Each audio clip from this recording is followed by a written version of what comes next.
عارفين مين الراجل اللي بجد؟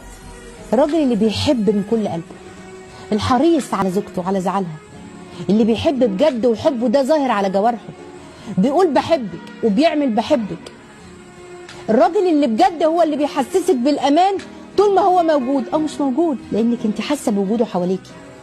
الراجل اللي بجد اللي يكفيكي مؤونة الدنيا وهموم الدنيا كلها. انا عندي راجل، لا لا انا مالي، انا زوجي جاي يعمل، لا لا، ده الراجل.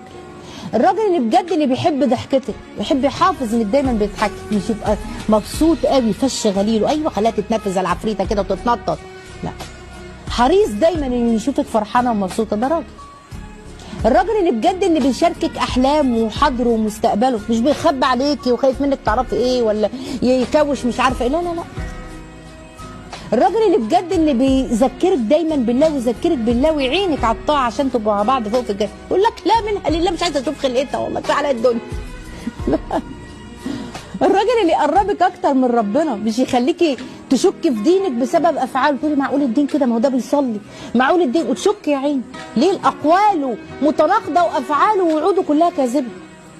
الراجل اللي بجد اللي بيقول لك مالك فيكي ايه، انا حاسس بيكي، طب الله يعينك، طب اعمل لك ايه يريحك، ده راجل.